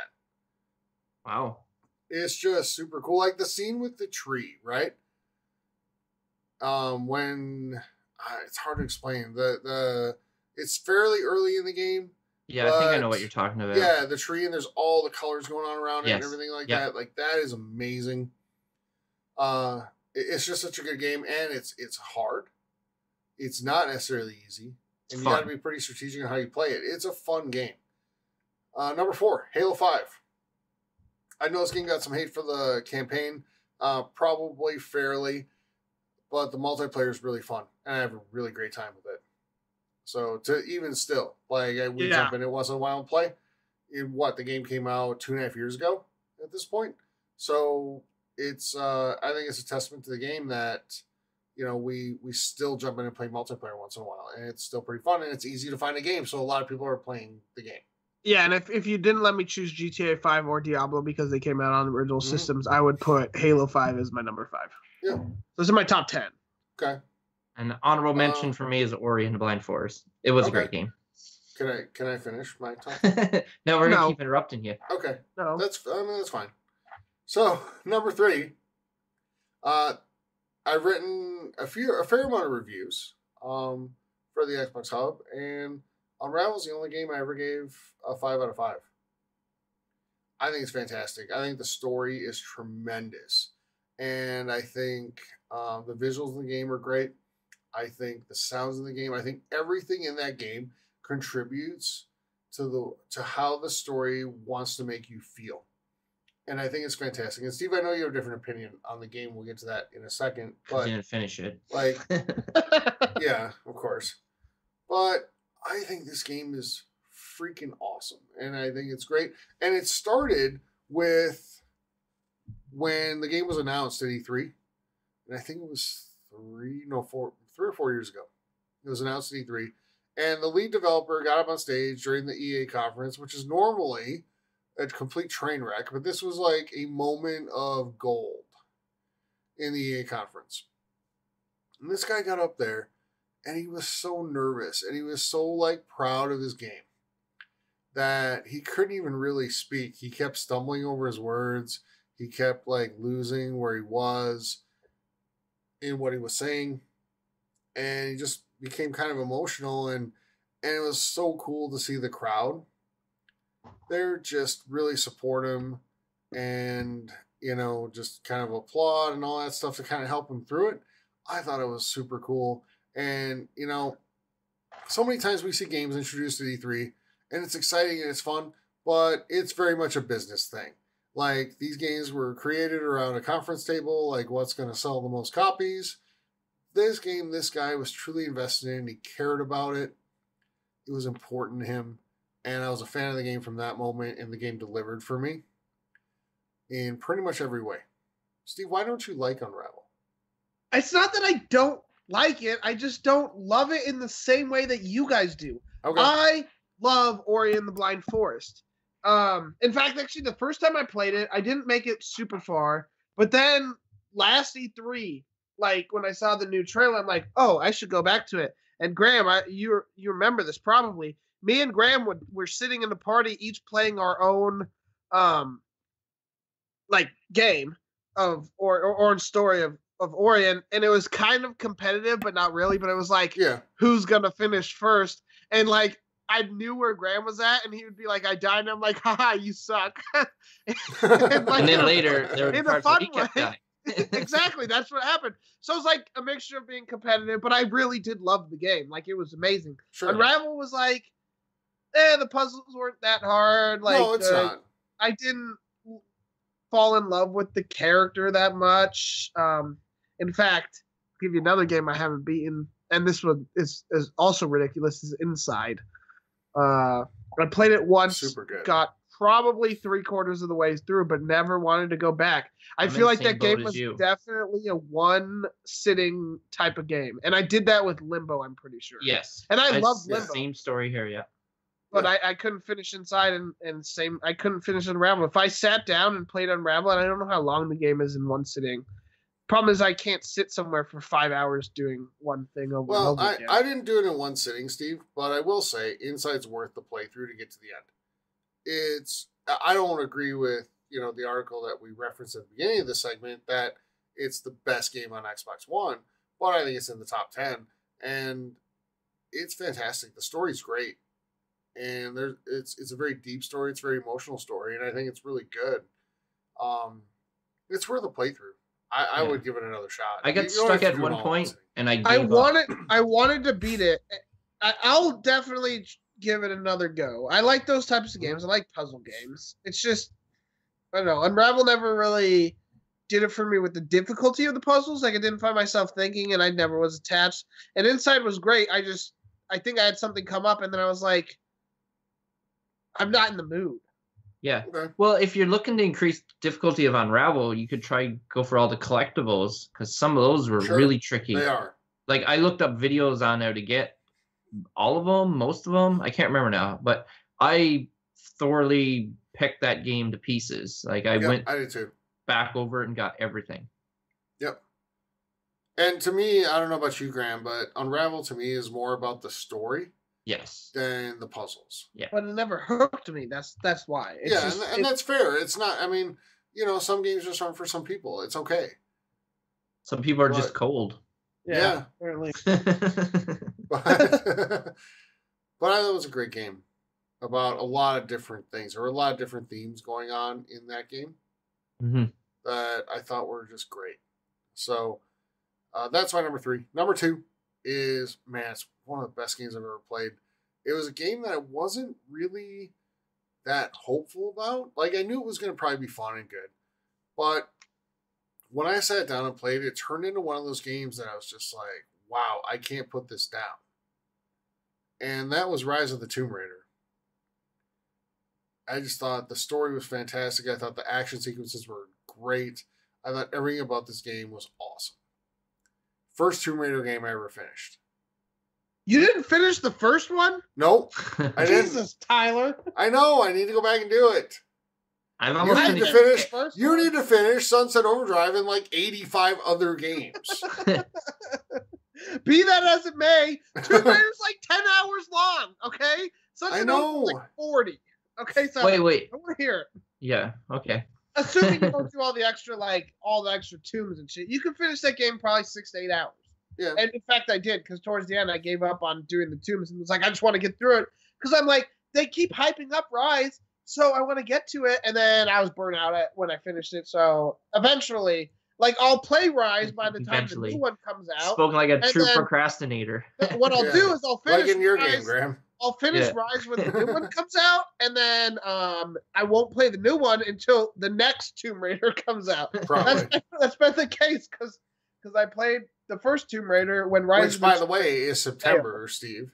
So, well, I have a long time because I played Tomb Raider when Rise of the Tomb Raider was on sale for like $20 because I bought it for $20, like the definitive edition. Yeah. So I really have probably another year.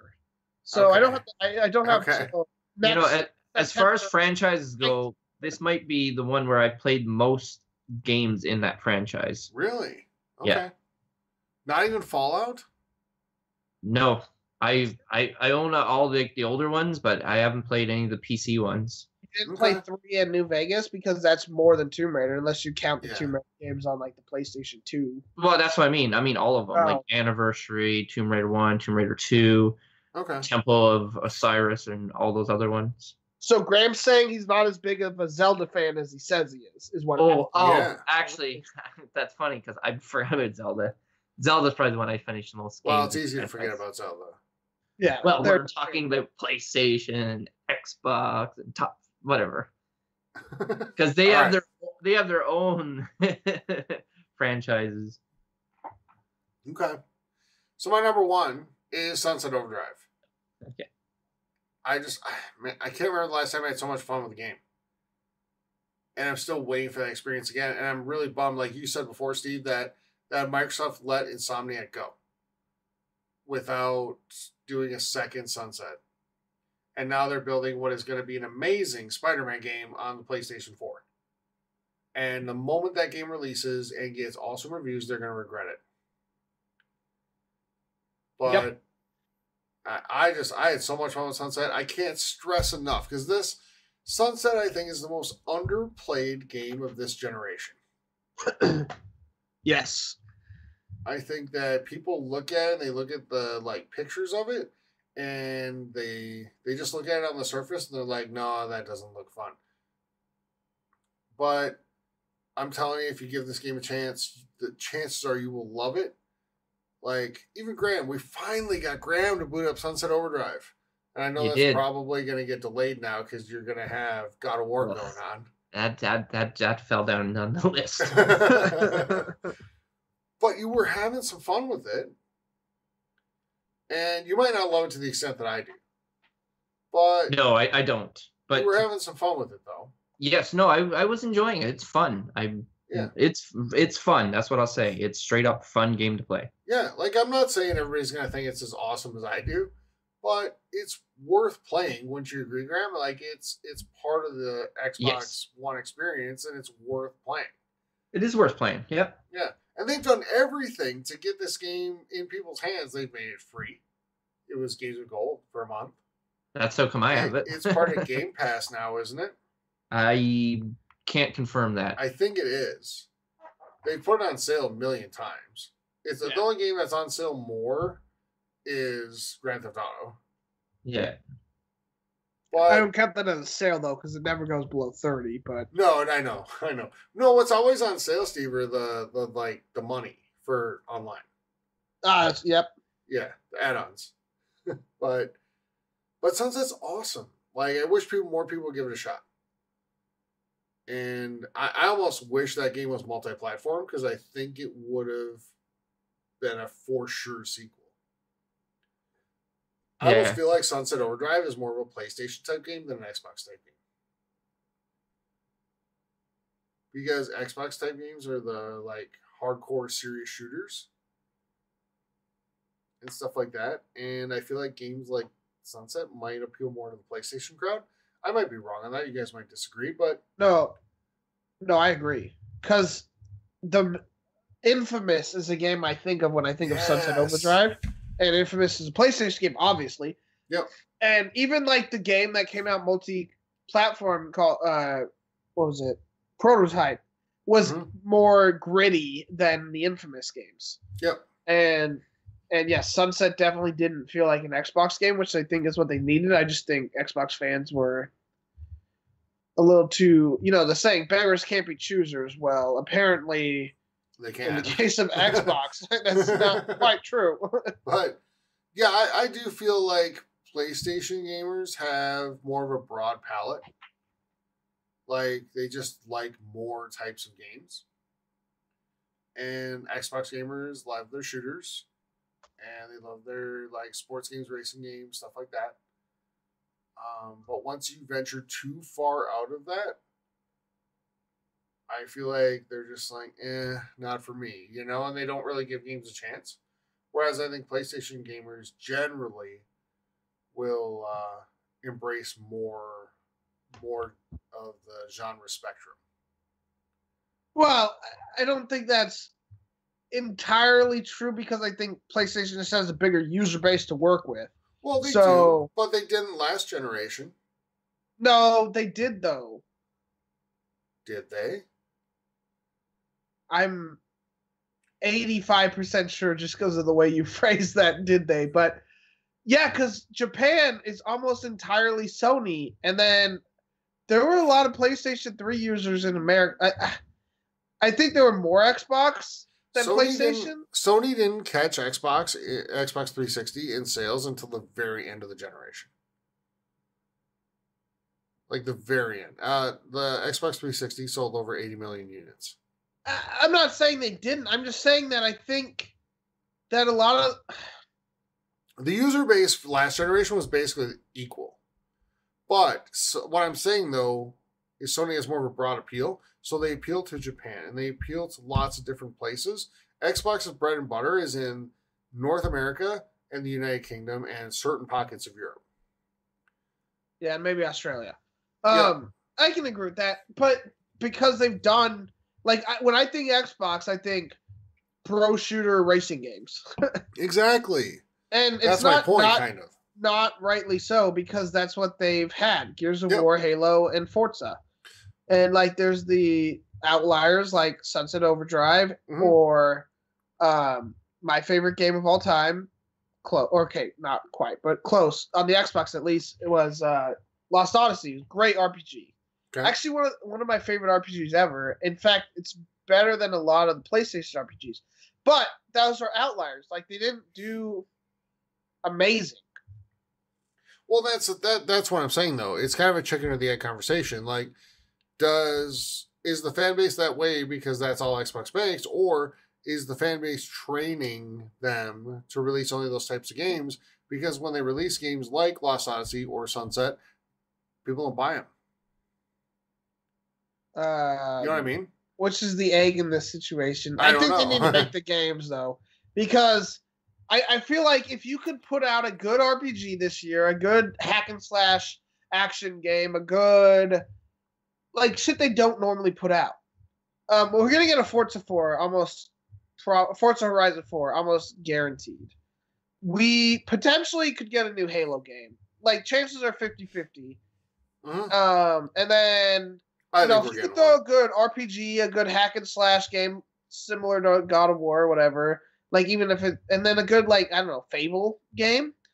You're looking at a reason for people to get the console. 3 good games that are not in their normal, wheelhouse would probably convince people to pick up an Xbox One X. Well, and to be fair, to your point, Steve, Xbox was trying. They had games like Scalebound. which was not the traditional Xbox type game. Yeah, and it got canceled, which Yeah. I'm still salty about. I've mentioned it before. It's one game. And, Fable's associated with Xbox, but Fable Legends was a dramatic departure. And then Sunset was. So they've tried. Yeah. And the fans just kind of keep saying no. But anyway, we need. Before we move on. I'm sorry. Yeah. Yeah. Before we move on, I just like to point out that none of our top 5 is in other. There's neither top 5 in all 3 of our lists. They're all different. Yeah. So we all have a different number 1, which I think is good. Yeah. Because you want the player base to be a broad player base, right? And buy different types of games and enjoy different types of games, and that's good. I'm surprised you didn't have NHL 14, 15, 16, 17, 18. If I put games in order of what I put most time into, then yes, those. Yeah. That would be on there. And Fallout 3 would be on that list. But that was, I guess I can count for your list. It wasn't a one release, but backwards compatible you guys were allowing. Yep. All right. But yeah, cool. So I just want to point that out. All right. We got to move on. People. Yeah, we got to move on. We got to move into releases and deals. So let's do that. Now in store. So let's start with Xbox. And next week, you got Space Hulk Ascension coming on actually today. Babylon 2055 also coming on the 20th. And Death Road to Canada, Graham. Canada! Coming on the 25th. Games Gold, you can still get The Witness and Assassin's Creed Syndicate. You're running out of time on The Witness, though. Pick it up. I did. Get off my back. 10 for IGN, so make sure you pick that up. And deals, there's an awesome deal going on right now on the Xbox Store. If you go in there, if you're a horror game fan, there are some super good prices in there and some other games too. Some games like 75% off or more. So really good stuff going on in there. Check it out and let us know in Facebook, Discord, Twitter, whatever, if you pick anything up. All right, let's move on. Steve, what do you got for PlayStation? All right, well, not much, but Runbow and Code 51 Mecha Arena on the 24th of April. And then PS Plus games, Mad Max and Trackmania Turbo. I don't really have any deals again. There's nothing that stood out. So PlayStation has sales all the time, but nothing that really stands out as, oh, this is a must buy. But Graham, I think the best deal for PlayStation, Steve, is God of War for $60. Yeah, that is true. That probably is the best. Kind of a steal. $60. Yeah, sounds good to me. Graham, any Nintendo games? Get it. Yes, we have Nintendo games. Of course we have Nintendo games. Tyler just mentioned Death Road to Canada. Well, you could also pick that one up for the Nintendo Switch on the 25th of April. I picked it because I live in Canada. I don't know about Death Road to Canada. Maybe you guys know of a road that I don't know. But other than that, we have South Park. Speaking of Canada, South Park, The Fractured But Whole, coming on the Nintendo Switch. I know it's been out on the other consoles and people have enjoyed it. So now if you people solely own a Nintendo Switch or you just looking for a game for Nintendo Switch, I think this is a great game. And you can pick it up on April the 24th.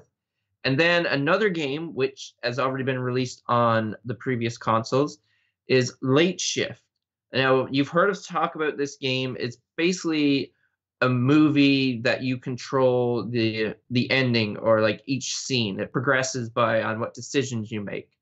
I don't see, when I think of the Switch, I keep forgetting it's actually a console. If you dock it, it's on your big screen. Because I do play it that way, but I just think handheld, right? Because that's what separates it from the other consoles. So it would be a good game for on there as if handheld. I guess if you're driving, if you want to watch a movie but you don't have Wi-Fi or something like that, right? You're trying to advise people to watch a movie while they're driving. I'm gonna say, do not watch a movie while you're driving. Not while you're driving. Idiots on the road. I don't want more people distracted drivers. So I'm gonna go anti-Graham here. Do not text and drive. Do not watch movies and drive. Do not play with whatever have you and drive, please, for everyone's sake. Yes. So what I'll say, I did not advise people to play this game while driving. yeah, don't do that. What I'll say though is if you have a Switch and you haven't played Late Shift, buy it. Yes. Yeah. Hey, I beat that game, so it's one of my like 7. Well, it takes like an hour. Yeah, but it's such a good game, and it's a different game than what you're used to. Like you're watching a movie basically, and then you make decisions on what to say or do at given times. Yeah, and the entire story changes based on those decisions. There's 7 possible endings. Most of them, don't end terribly well, but I can't recommend this game enough. I bought it on a whim, like I was bored. And then I started telling all these guys about it, and everybody ended up getting it. They're like, man, you were right. This game's awesome. So, Graham, I know you agree, and Steve, you agree. Like, this game's really fun. That's exactly what happened. Yeah. Graham. What? Sorry. Late Shift. What are your thoughts? Like, you played it. I told you about Late Shift. Like, no, it's a great game. I thoroughly enjoyed it. It's one of those games where it makes you want to play it again, like see the different endings and stuff like that. Because when I played it, like I said, I played it 3 times in a row. That's how short that game is, Steven. Yeah, so congratulations for getting through it once. But see, I didn't want to see the same scenes over and over again. Like Tyler was like, I remember you telling me when you did the second playthrough, you're like most of the scenes were the same. I'm like, okay, I just watched the fucking movie game. I don't want to redo it. I'm going to wait a while till I forget, and then I can enjoy it again and hope I don't make the same choices. What I'm curious, though, because I've seen, I think, 3 or 4 of the 7 endings, and I'm really curious of, like, there's some choices that seem super major, and there's some that seem really minor, and I'm wondering if some of the minor choices, like, set you on a totally different path. So I might go back and play it again, just to see. Yeah, maybe you could stream it. That'd probably be a fun. If you would like to see us stream it, like send us a message on one of the 7 million things you could send us a message on. Yeah. Mail at thegaminghub.com. Yeah. Or, yeah. So there's many of them, but he knows one. I'll say again, if you have a Switch and you haven't played Late Shift, buy it. Or sorry, .net. I meant .net, not .net. Yeah. So, again, buy it. It's fun. So, all right, that doesn't feel. Steve, what do you have for questions? Bam. All right, well, I wonder what the first question could be related to. No, I mean, it's anyone's guess at this point. But Brian asks, have any of you skipped work to play a new video game? If you don't mind, I'll go first here. I've never skipped work, but I may or may not have pretended I was sick to play Halo 5 when the day it came out. But that was because my first professor, I had 2 classes that day. My first professor was sick, so she canceled class. So I only had 1 class, and I was like, man, I don't want to go to school for 1 class. Nope, not doing it. So I'm like, hey, professor, I'm sick. Cough, cough, in email. And I played Halo 5 all day. There you But go. I have not physically called out of work to play a video game. All right. Graham, how about you? Okay, I'm going to say I probably have, but I don't have any specific examples. Maybe I haven't, but last year, March 3rd, when the Switch came out and Zelda Breath of the Wild, I stopped doing any kind of weekend work for pretty much the rest of the year. Or maybe not rest of the year, but for a long time. People wanted me like, come do this, do that. I'm like, nope, not doing anything. So all my weekends were Breath of the Wild.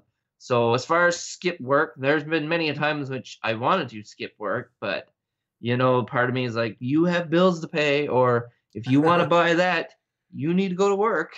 So that kind of overpowers my decision, but I can't think of any specific times that I've skipped work to play a new video game. Now, would I rather stay home and play video games than work? Absolutely, but I don't. All right. So for me, Steve, kind of the same as you. I definitely did in college. Absolutely. Like, That's not when work. like Madden came out or like Call of Duty, stuff like that, I was at home. I'm playing that game. I'm sick. Yeah, something like that. And but that might change this year. I generally don't do it at work, but depending on how things unfold, the next few weeks, the job that I do, kind of doing the training classes and stuff, might get put on hold for a little bit, and I might be in a mood where I'm not feeling so good some days. Yeah. So, or for a lot of days, we'll see. But yeah, I mean, I could see it for games like God of War, stuff like that. Like, I'd certainly be tempted. Yes. But what else you got? Yeah, I mean, I kind of wish I would have called. I feel something Graham, coming not on gonna for lie. Monday. I think I might be sick Monday, to be honest with you. Yeah, me too. Yeah, I mean, I was legitimately sick this past week. Why couldn't it be this coming week? Because then I could have called out Monday and spent the whole day playing God of War. But no, our second question from Blake. Has heard rumors about a new Splinter Cell. What are your thoughts on the series? I'll go first just because it's easy. I've never played a Splinter Cell in my life. I have no idea. I just learned that Splinter Cell's got a crossover with Badlands or Wildlands. Wildlands. It was. Yeah, Badlands movie. It wasn't a crossover. It just DLC, Fisher. right? Sam Fisher came. Sam into Fisher, Wild. yeah. So that's all I know. Yeah, so nothing's hooked on it. I got other things on my list, so next. All right. Kind of the same, Graham, for me. I know it's really stealthy in a lot of places, and stealth games aren't my type of deal normally. So I've just never really felt the urge to play it. But I know a lot of people love the game, so another one would not be a bad thing. Steve, how about you? I love Splinter Cell. I love stealth games. Hitman, Splinter Cell, Metal Gear Solid, all amazing. I beat Conviction. I didn't beat Blacklist, surprise, surprise. But that was more because I was deployed when Blacklist was coming out, and then the Xbox One came out pretty quickly after that. So I didn't really have a chance, and then when I upgraded, I sold my 360.